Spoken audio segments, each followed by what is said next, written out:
هذا يقولون عن سمرة ابن جندب. سمرة ابن جندب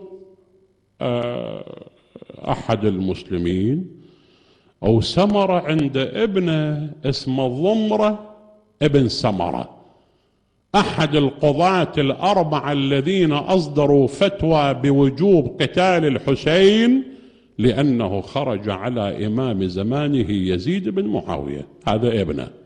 زين. سمرة ابن جندب يقول عند جار أو سمرة عند نخلة، النخلة مايلة هالشكل، يعني الثمر مالها والسعف مالها مايل على بيت جاره.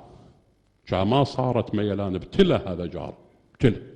يوميا داق عليه الباب، فلان؟ قال له نعم. شلون هالنخلة؟ قال له والله زين هالنخلة، تمام. قال له خوش. ثاني يوم دق عليه الباب، فلان النخلة يوقع منها تمر عليكم؟ قال له يوقع. قال له وين تودوه خاف تاكلوه؟ قال له لا الجمعة ونجيب لك اياه. قال له ماشي.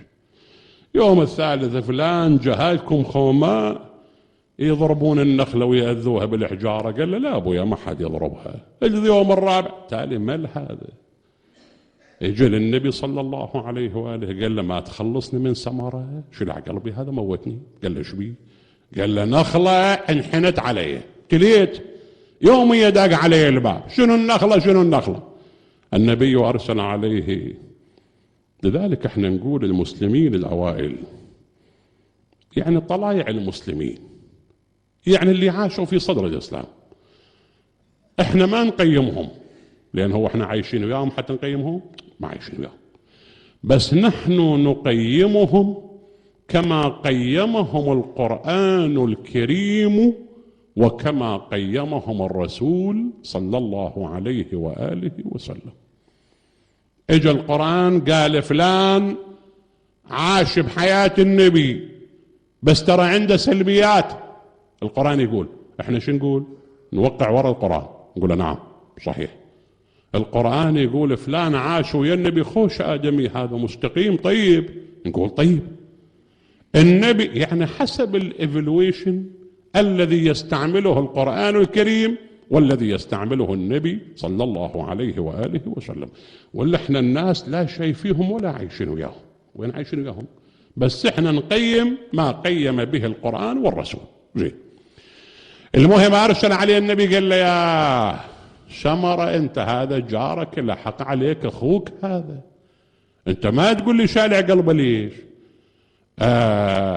اقتلع نخلتك وسوف أعطيك واحدة مكانها.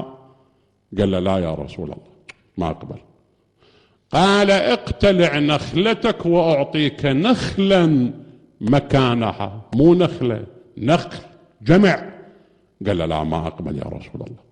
قال اقتلع نخلتك وأعطيك نخلة مكانها في الجنة. قال لا أريدها يا رسول الله. النبي قال له كل شيء ركز على هذا، قال له شو يصلحها وخليها بعينه وعين أبوه. مو فالشاهد أن هذا الجار من اعتدى عليه سبا شتما بأي وسيلة من وسائل الاعتداء ولم يراعي حق الجيرة، هذا يعتبر ظالم. المن ظلم جاره.